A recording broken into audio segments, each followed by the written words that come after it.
한 주 동안 잘 보내셨습니까? 네, 벌써 수요일입니다. 며칠만 더 주무시면 주일이고요. 시간이 너무 빨리 갑니다. 네, 오늘부터 새롭게 묵상하고 있는 이제 시편의 말씀을 통해서 우리가 함께 하나님의 말씀을 좀 더 깊이 있게 느끼고 은혜를 나누어 보기를 소망하는데요. 오늘 특별히 선교위원회 헌신예배로 드려지는 이 시간 속에서 하나님이 주시는 그 특별한 은혜의 말씀을 잘 분별할 수 있는 믿음의 영이 우리 안에 넘치기를 기도하겠습니다. 마음을 노래하다 시리즈 첫 번째, 마음을 노래하다 시리즈 첫 번째, 복 있는 사람이라는 말씀의 제목으로 하나님의 말씀 전하겠습니다. 마음을 노래하다 시리즈 첫 번째, 복 있는 사람.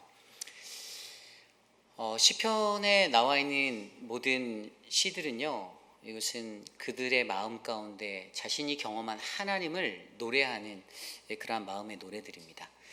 각자 자신에게 다양한 저자들의 마음 가운데 다가왔던 하나님에 관하여서 놀랐네. 저 더 놀랐어요.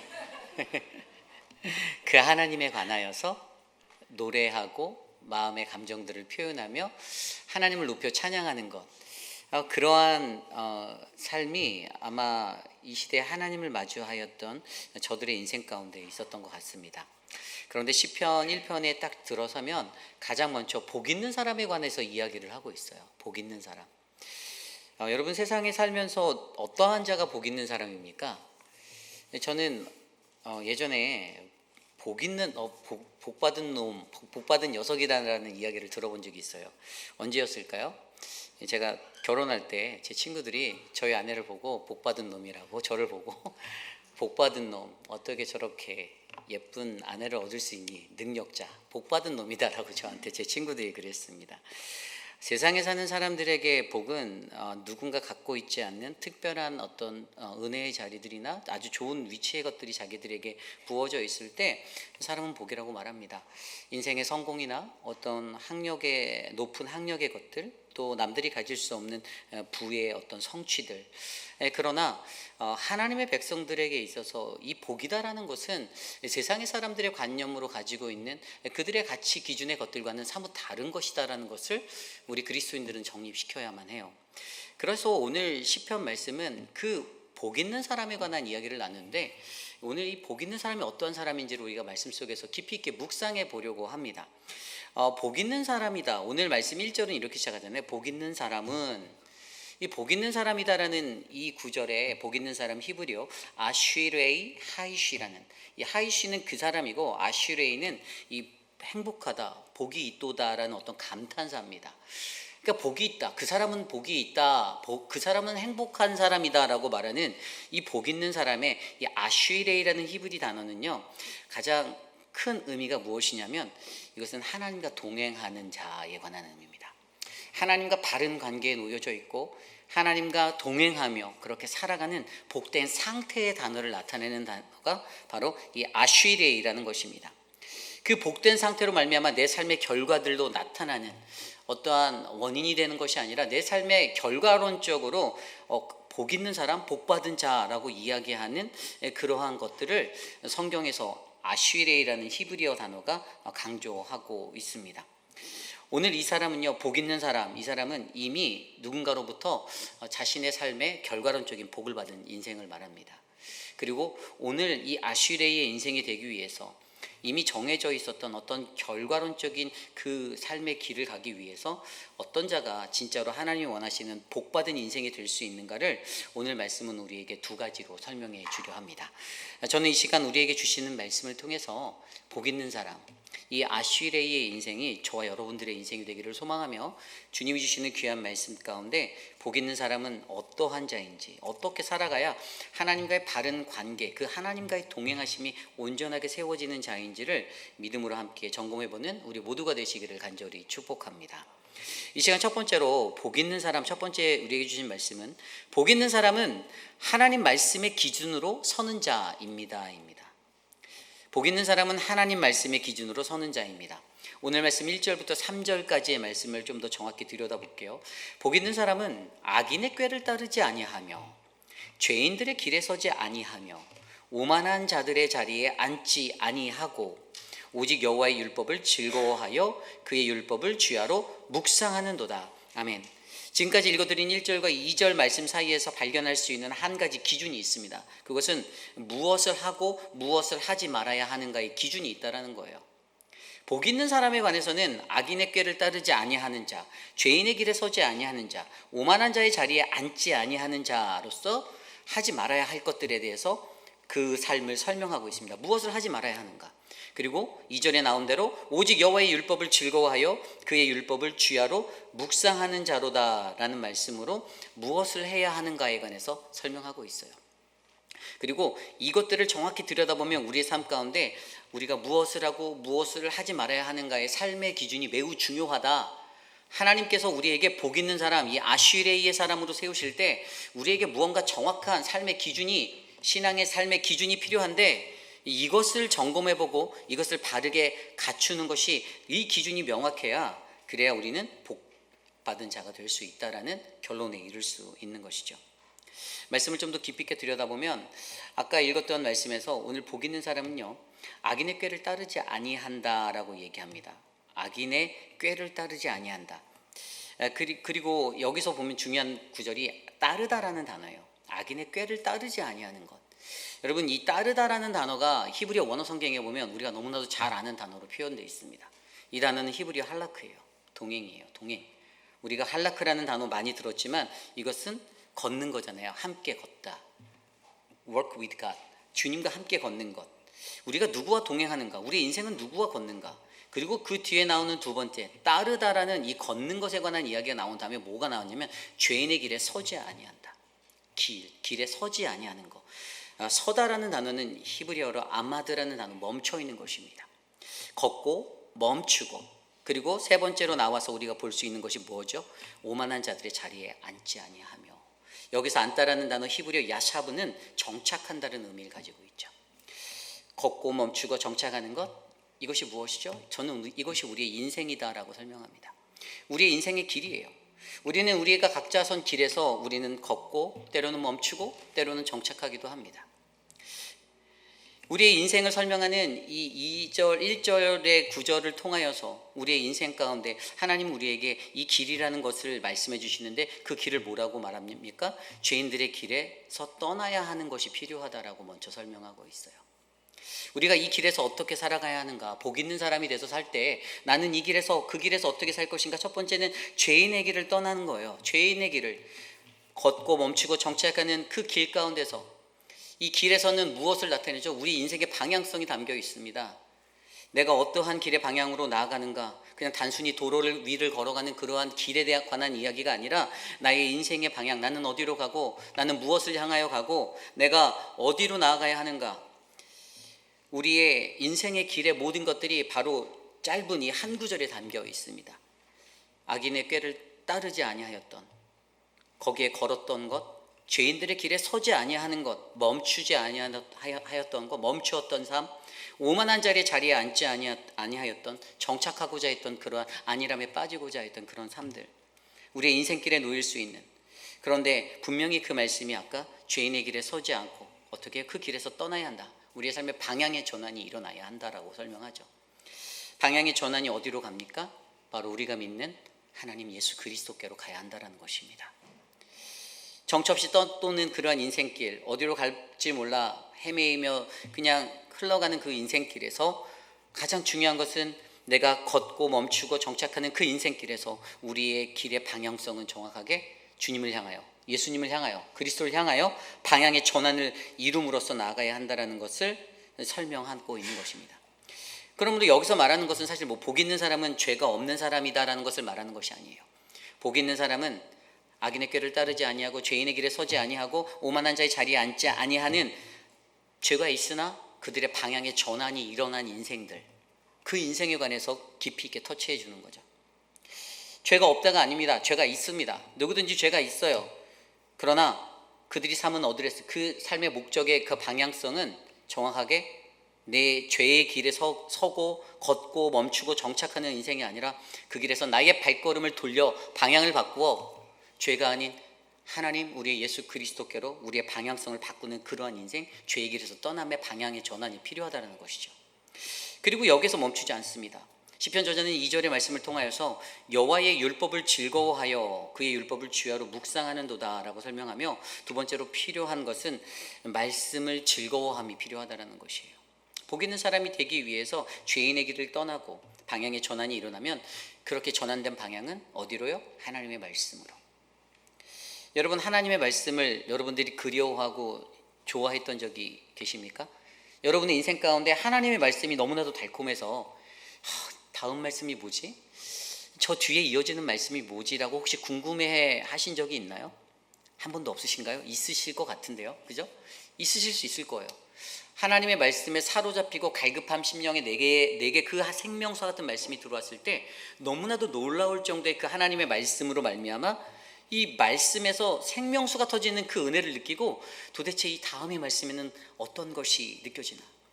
우리가 그냥 드라마 보다가 다음 편이 기대돼서 다음 편에 뭐지? 이런 게 아니라, 하나님의 말씀 가운데서 그 말씀이 기대되어지고 사모되어져서 도대체 이 다음에 하나님이 나에게 어떤 말씀을 주시는가? 결국에 이것을 통하여서 내가 말씀을 즐거워한다. 여기서 즐거워한다라는 이 헤브리 단어는 헤페치란 단어인데, 단순히 감정을 말하는 게 아니라 정확한 뜻은 기뻐하다, 즐거워하다, 원하다라는 뜻인데, 여기서 그것은 내 감정이 원하는 대로의 것이라는 것보다 내 마음이 무언가를 끌려가고 있는 상태를 말하는 거예요. 근데 무엇에 끌리는가가 말씀을 즐거워함이다라는 목적어가 정확히 말씀이다라고 되어 있으니, 오늘 복 있는 사람의 자리는 죄의 길에서 방향 전환이 돼서 하나님의 말씀으로 너무나도 그 말씀을 사모함으로 달려가고 있는 자의 모습을 우리가 그려볼 수 있다는 거죠. 그런데 그가 어떡합니까? 말씀을 즐거워하니 그 말씀이 그의 율법을 주야로 묵상하는, 말씀의 즐거움이 지속되면 우리 삶에 묵상이 일어나게 되는 거예요. 묵상이 그냥 한 번 듣고 흘러가는, 그래서 그냥 아무 생각 없이 멀뚱멀뚱 앉아있다 지나가는 메시지가 아니라, 이 말씀이 깊이 있게 내 마음을 터치하고 만지고 내게 사모함으로 찾아오면 그 말씀에 끌림을 당해서, 이 말씀이 즐거워지는 이 끌림에 당해서 어떻게 해요? 말씀에 사모함이 생기고 주의 말씀이 궁금해지고, 사랑하는 이에게 끌림과 같은 그 끌림의 느낌으로 그 말씀으로 끌려 들어가며 내 삶의 묵상으로 이것이 연결되어질 수 있는 이 지속성이 있는 자가 된다라는 것이에요. 복 있는 사람은 바로 자신의 삶의 방향을 전환하여 하나님의 말씀으로 나아가 그 말씀을 즐거워하고 묵상으로 이어갈 수 있는 놀라운 은혜의 사람. 그래서 여기서 필요한 것은 바로 우리의 삶에 말씀의 사모함이 있어야 한다는 거죠. 말씀의 사모함. 얼마나 내가 말씀을 사모하는가? 내가 얼마나 하나님의 말씀을 사랑하는가? 아까 설명드린 대로 즐거워함이라는 이 헤페치라는 단어가 단순한 인간적인 감정의 즐거운 것을 내세우는 것이 아니라, 이 말씀 때문에 내가 나의 시간을 어디에 댔을까? 내가 무엇을 붙잡을까를 고민하고, 내가 하나님의 말씀을 듣는 것에, 내가 하나님의 말씀을 연구하는 것에, 내가 하나님의 말씀을 붙잡는 것에 내가 너무나도 이것이 좋아서 자꾸 말씀에 끌리네, 찾아봐야지, 이 말씀으로 가까이 가야지 하는 그 놀라운 기쁨의 삶으로 채워져 가는 것이 바로 이 말씀의 사모함 가운데 놓여진 말씀의 즐거움, 그리고 묵상으로 이어지는 인생이라고 설명해 주고 있습니다. 그리고 그 인생이 마지막에 어떻게 가는지 아십니까? 그것은 3절 말씀이죠. 그는 시냇가에 심은 나무가 철을 따라 열매를 맺으며 그 잎사귀가 마르지 아니함 같으니 그가 하는 모든 일이 다 형통하리로다. 아멘. 이 말씀에서 핵심은요, 열매 맺음이 있다라는 거예요. 뿌리가 내린다라는 거예요. 이 말씀에 즐거워하고 사모함으로 그곳으로 달려가서 묵상이 이루어진 자에게는요, 이게 시냇가에 심겨진 나무가 철을 따라 열매를 맺는 것, 시냇가에 그 물이 흐르는 강가에 그 나무가 그 강물에 쓸려가지 않으면요, 여러분 그 뿌리가 굉장히 견고하다라는 거예요. 그 뿌리 내림에 있어서, 말씀의 뿌리가 있어서 어떠한 요동이 와도 흔들리지 않아요. 그리고 거기에 열매가 맺는데 열매가 있다라는 거예요. 말씀의 사람 때문에, 그 말씀의 사람으로 말미암아 누군가는 감동을 받고 누군가는 하나님을 제대로 만나고, 그래서 그 말씀으로 경험되어진 하나님 때문에 더 하나님의 말씀에 복 있는 사람의 길을 걷기를 소망하는 인생으로 수많은 자들이 열매 맺게 된다는 것을 오늘 말씀은 설명하고 있습니다. 그러면서 한 가지 더 얹어주죠. 뭐죠? 모든 일이 다 형통하리라. 말씀의 선자들, 말씀의 기준으로, 그 말씀의 기준으로 하나님과의 바른 관계가 세워진 자는 어떠한 것들이 있던지 간에 그 말씀의 기준으로 살아가니 그들의 모든 것은 하나님이 보시는 형통함에 이른다라고 설명해 주고 있습니다. 그렇습니다. 여러분, 저와 여러분들에게, 우리들에게도 복 있는 사람은 바로 이 하나님의 말씀의 기준으로 서는 자, 바로 저와 여러분, 우리 모두가 되시기를 바랍니다. 우리가 잘 알고 있는 존 스터드가 이런 말을 했어요. 이 복이라는 참된 행복, 이 blessedness라는 이것은요, 환경에 의해서 좌우되는 감정이 아니다라고 설명합니다. 그는 하나님과의 바른 관계에서 오는 영적 만족이 바로 이 참된 이 복이라고 하나님 말하시는 오늘 이 아슈레이의 사람, 하나님이 주신 복, 하나님께서 이미 우리에게 결과물로서 내가 하나님 앞에 그렇게 나아갈 때, 그러니까 여러분, 이것을 잘 생각해보면, 아까 제가 이게 결과론적인 거라고 했잖아요. 복 있는 사람은 하나님과 동행하는 사람인데, 하나님과 동행하는 사람이라는 것은 예전에 히브리어로 분명히 할라크라고 배웠는데, 할라크라는 것은 어떤 원인적인 것들이잖아요. 원인, 내가 주님과 동행하면 근데 할라크는 내가 주님과 동행해서의 원인이 결과가 되어서 나타나는, 여기에서 나오는 아슈레이, 그러니까 할라크의 다음에 결과론적인 게 오늘 히브리 말씀의 아슈레이라는 이 복 있는 자라는 것인데, 내가 하나님과 함께 동행하고 그렇게 살아갈 때 내가 어떤 길을 걸어가느냐, 내가 어떤 모습으로 나를 드리고, 내가 어떻게 매일의 나의 삶 가운데 이 길에서, 나의 인생길에서 내가 어떻게 살아가고 있는가의 그 결과로 말미암아 나에게 주어진 복된 상태의 아슈레이라는 하나님의 축복이 주어지기 원한다라면, 여러분, 오늘 말씀에서 이 전반부에서 설명드린 하나님 말씀으로서의 기준으로 나의 삶이 변화되어 나아갈 수 있는 인생이 되시길 바랍니다. 세상적인 기준의 척도보다 하나님의 말씀의 기준이 정답입니다. 그렇죠? 하나님의 말씀의 기준이 정답이에요. 아무리 뛰어난 경험이 있고 많은 지식이 있다 할지라도 하나님의 말씀 앞에서 아무것도 아닙니다. 우리가 인생을 살아갈 때 내가 어떻게 살아가야 하는가? 기준은 간단합니다. 하나님 말씀대로 살면 됩니다. 인간관계 어떻게 하면 잘할 수 있을까? 간단합니다. 하나님 말씀대로 사시면 돼요. 그러면 친구들이 많아집니다. 동역자들이 늘어나요. 더 좋은 관계가 걱정되십니까? 하나님 말씀대로 사시면 됩니다. 그러면 악한 자들은 내 주변에서 끊어지고 정말로 선하고 선한 자들만 내 주변에 똑같이 늘어나게 되는 역사를 보게 될 것입니다. 우리가 그런 관계에 이르지 못하고 그런 복을 누리지 못하는 이유는 내가 여전히 내 머리로, 내 지식으로, 하나님의 말씀이 아닌 다른 세상의 기준으로 내 인생을 끌어가고 있기 때문에 그러한 것들로 내 주변이 채워지는 것뿐입니다. 그러므로 여러분, 저와 여러분은 하나님께 선택받고 하나님과 함께 동행하셔서 하나님을 기쁘게 하는 아름다운 복된 인생, 바로 복 있는 사람은 하나님의 말씀으로 기준으로 서는 우리 모두가 되시기를 간절히 축복합니다. 이것이 바로 오늘 말씀의 첫 번째, 복 있는 사람은 하나님의 말씀의 기준으로 서는 자입니다. 오늘 마지막으로 두 번째, 복 있는 사람은 여호와께서 인정하시는 영적 무게의 사람이다라는 것입니다. 복 있는 사람은 여호와께서 인정하시는 영적 무게의 사람입니다. 오늘 말씀, 아까 읽었던 3절 말씀에 보면 복 있는 사람은 모든 일에 다 형통한다라고 설명했죠. 그런데 4절 말씀에는 악인들은 그렇지 아니하며 오직 바람에 나는 겨와 같다라고 말합니다. 4절에서는 그렇지 아니하다, 악인들은 그렇지 않아, 모든 일이 형통하지 않아라고 설명하죠. 그런데 그것을 빗대어서 뭐를 얘기합니까? 오직 바람에 나는 겨와 같도다라고 설명하고 있습니다. 여기서 저는 바람에 나는 겨에 관해서 생각해 보았습니다. 알곡이 있고 쭉정이가 벗겨지면 바람에 있는 겨가 되는 거예요. 그 쭉정에는요. 알곡들은 무게가 있어서 놓으면 땅바닥에 떨어져서 그것들은 모아놔서 저장할 수 있는 것들을 이룰 수 있지만, 그러나 쭉정이, 바로 이 겨와 같은 것들은요, 바람이 훅 불면 그냥 날아가 버립니다. 왜 그러죠? 가볍기 때문이죠. 가볍기 때문에 날아가요. 여기서 설명하는 가벼움이라는 것은 몸무게가 가벼움 이렇게 생각할 수 있지만, 조금 더 영적으로 이것을 들여다보면 우리의 신앙의 영적 무게감에 관해서 얘기하는 것입니다. 영적 무게감, 이것은 무엇입니까? 작은 변화에도, 작은 소동에도, 작은 요동함에도 흔들리지 않는 것입니다. 어떤 작은 변화가 있어서, 작은 특별한 상황이 찾아와서, 특별한 어려움이 찾아와서 우리들의 인생을 뒤집어 엎고 나를 송두리째 흔드는 그러한 일들이 우리의 삶에 얼마나 많이 일어납니까? 그러나 영적 무게가 제로인 사람들은 그러한 상황 속에서 믿음이 흔들리고 결국에 겨와 같이 날아가는 그러한 인생으로 한 번에 흘려져 버리는, 날아가 버리는 그런 인생이 된다는 것이죠. 너무나도 쉽게 흔들리는 사람이 된다는 것입니다. 그러나 영적 무게감이 있는 사람들은 중심이 있습니다. 무슨 중심일까요? 하나님 말씀의 중심이 있습니다. 견고한 하나님 말씀의 기준이 있으니 사방으로 좌우로 우겨싸움을 당해도 아무리 사방에서 동서남북으로 대적들이 몰아쳐도 흔들리지 않는 거예요. 그냥 그 길을 가는 거예요.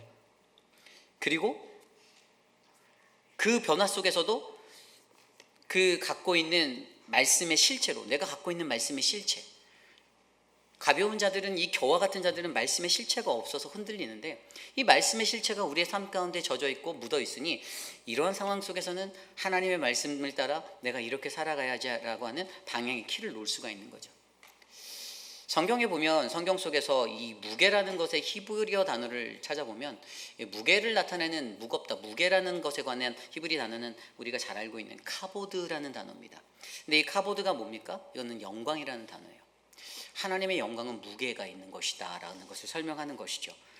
영광은 단순히 빛나는 것을 말하는 것이 아닙니다. 반짝반짝 빛나서 영광, 그래 영광스러워, 내가 영광되게 높아지고 내가 빛이 나고 내가 아웃스탠딩 되고 모든 사람이 나를 선망하는 대상이 되는 것이 영광이 아니라, 영광은 말 그대로 하나님의 말씀 때문에 무게감 있는 존재로 무거움의 실체를 살아낼 수 있는 사람을 바로 이 카보드의 인생이다라고 얘기하는 거예요. 겨와 같이 가벼워서 날아가는 인생, 바람이 훅 불고 고통이 몰아치고 혼란이 찾아오고 모든 상황이 뒤죽박죽으로 엉켰을 때 쉽게 포기하거나 날아가 버리는 그러한 인생이 아니라, 그러나 하나님의 말씀이 깊이 있게 뿌리내려서 그 무게 중심으로 말미암아 오뚜기처럼 다시 일어날 수 있는 그 영광의 인생, 그 무게감을 가진 인생. 저는 오늘 저와 여러분들이 이곳에서 하나님의 영적 말씀에 무게감을 안고 살아갈 수 있는 믿음의 사람들이 되기를 간절히 소망합니다. 그러한 인생이 어떻게 된다고 오늘 말씀 설명합니까? 5절과 6절을 들여다볼까요? 악인은요, 의인의 회중에 들지 못한다라고 말합니다. 악인들은 심판을 견디지 못하고 죄인들은 의인의 모임에 들어가지 못한대요. 여기서 모임이다라는 단어가 히브리어 카할인데 이건 공동체, 모임, 회중이라는 단어예요. 믿음의 회중에 절대로 악인들은 들어올 수가 없대요. 아니, 하나님이 모든 문을 열어놓으시고 복음의 문이 모두에게 열려 있어서 죄인도 부르시고 하는 거 아닙니까? 맞습니다. 그러나 더욱더 중요한 것은 여호와께서 인정하는 자가 그 뒤에 나온다는 거예요. 그러면서 6절에 뭘 얘기합니까? 무릇 의인들의 길은 여호와께서 인정하시나 악인들의 길은 망하리로다. 아멘. 의인의 길은요, 주님께서 인정해 주신대요. 히브리 원어 성경에 여호와께서 인정하시다, 요데아 야훼, 요데아가 뭐냐면 이게 우리가 잘 알고 있는 히브리어 야다가 원형이에요. 그러니까 하나님과의 깊이 있는 마음, 어떤 관계 속에서, 만남 가운데서 하나님과의 관계적인 알미, 깊이 있고 친밀하게 어떤 인격적으로 만난 상태에서 이루어졌던 그 알의 자리, 내가 너를 알아라고 하나님이 인정해 주시는 그 하나님께서 나 너 아는데 라고 말해 주시는 것이 어떤 자들에게 일어난다고요? 바로 영적 무게를 안고 살아가는 그러한 하나님의 말씀의 사람들에게 임한다라는 거예요. 사람들은 인정해 주지 않아요. 사람들은 영적 무게를 안고 말씀대로 끌고 나가자고 하면, 이거 좀 이렇게 틀어도 되지 않겠습니까? 왜 이렇게 사람이 유도리가 없어요? 꽉 막혔어요. 이렇게 가도 괜찮잖아요 라고 얘기하며 인정하지 않지만, 그러나 하나님은, 우리 주 하나님은 유대아 야훼 여호와께서 인정하시니라는 그 말씀으로 너가 그 영적인 무게를 안고 중심 있는 하나님의 말씀의 실체를 갖고 그 흔들리지 않는 무게 있는 존재로, 그 무거움의 실존자로 네가 살아갈 때 내가 너를 인정해 줄게 라고 우리에게 말씀해 주신다라는 거죠. 그 자가 누구라고요? 그 자가 바로 복 있는 사람이다라는 것입니다. 여러분, 저는요, 저와 여러분들이 하나님께서 인정하시는 영적 무게가 있는 사람들이 되시기를 간절히 소망합니다. 하나님께 인정받으십시오. 사람에게 인정받는 것은 아무 소용이 없습니다. 오래 갈 수도 없고 별 의미도 없습니다. 그러나 우리가 하나님 앞에 인정받는다라면, 하나님 앞에 인정받을 수만 있다면 그것은 성경이 말하는 복 있는 사람, 아슈르의 인생이 되는 것입니다. 저와 여러분, 우리 모든 이들이, 우리 회입비라니 장로교회 모든 이들이 저는 이러한 복 있는 사람이 되기를 원합니다. 그리고 그러한 인생이 될 줄 믿습니다. 그러한 하나님의 놀라운 은혜가 우리 안에 넘치도록 차고 넘치는 아름다운 인생이 많아지기를 간절히 축복합니다. 이제 말씀을 정리하고자 합니다. 오늘 우리는 우리 회입비라니 장로교회 선교위원회가 함께 이 자리에 모였습니다. 저는 선교위원분들이 한 분 한 분이 다 복 있는 자가 되시기를 소망합니다. 선교적인 사명을 감당하는 그 복 있는 인생, 하나님의 말씀의 기준으로 나아가는 거예요. 그래서 이게 훈련의 장이 되는 것입니다. 선교를 하다 보면 수많은 변수들이 일어납니다. 상황이 언제 어떻게 바뀔지 모르는 그런 급변하는 여러 가지 어떤 상황들이 많이 터져 나와요. 그런데 우리는 그 속에서 계속 훈련을 받습니다. 어떻게 훈련받습니까? 기도로 훈련받았어요. 우리가 기도보다 성령보다 앞서지 않고 계속 줌으로 기도하는 이유는 그 기도를 왜 모으는 이유는요, 이 선교적인 삶을 살아가는 것에 있어서 기도 없이는 우리는 이것을 돌파할 수 없기 때문이에요. 그리고 그런 상황 속에서 위기적인 상황이 찾아왔을 때 어떻게 해요? 이것을 말씀으로 돌파하는 법을 배우는 겁니다. 인간적인 감정과 사람의 관계와 그런 상황들을 들여다보지 않는 거예요. 하나님이 지금 이 상황에서 무엇을 원하시고, 하나님께서 우리에게 여기서 어떠한 지혜를 주시고 말씀의 지혜를 주셔서 내가 하나님을 기쁘시게 할 수 있는지를 우리가 훈련받고 경험하는 것입니다. 저는 이번 단기 선교를 통하여서 그런 훈련들이 저희 안에 일어났다고 봅니다. 일어나고 있다고 봐요. 예기치 않은 상황 속에서도 어려움이 찾아왔지만, 그러나 하나님은 더 좋은 것들로 우리에게 복을 주시고 우리가 선택한 것이 하나님의 마음에 합한 선택이었음을 증명해 보여주실 거라고 저는 확신합니다. 300% 500% 저는 확신합니다. 단 한치의 후회함도 없이 저는 확신합니다. 그리고 그러한 것들을 통해서 이번 선교가 더 은혜가 넘쳐날 거로 저는 믿습니다. 우리가 찾아가는 예수는 나의 양식교회와 우리는 그리고 또 찾아가는 그 기쁨의 씨앗교회, 우리는 그 교회들을 통하여서 어떻게 해요? 하나님이 원하시는 하나님의 역사를 바라볼 수 있게 될 것이고요. 그곳에서 우리를 통하여 눈물을 흘리고 주님 때문에 행복해하는 수많은 영혼들을 마주할 거라 저는 확신합니다. 그때 우리는 돌아오는 선교 비행기에서 그렇게 고백하겠죠. 나는 복 있는 사람이구나. 내가 저것을 보게 되었으니, 내가 이것을 느낄 수 있게 되었으니, 내가 갖고 있는 영적 무게감을 가지고, 내가 갖고 있는 말씀의 기준을 가지고, 말씀이 있어서 묵상이 되어지고 뿌리가 내려지고 열매가 맺어지는 이 놀라운 은혜가 바로 복 있는 사람이라는 나를 통하여 하나님께서 살게 하시는구나라는 놀라운 경험을 이번에 특별히 선교를 떠나는 18분의 선교대원들, 그리고 이곳에 남아서 함께 합심하여 기도해 주시는 수많은 우리 회입비라는 장로교회 성도님들의 마음 가운데 잘 채워지기를 소망합니다. 그러한 인생이 되도록 오늘 주신 말씀 안에서 함께 기도하겠습니다. 하나님, 오늘 말씀 안에서 주님의 은혜가 넘치도록 인도하옵소서. 우리 잠깐 마음을 모아 기도합니다.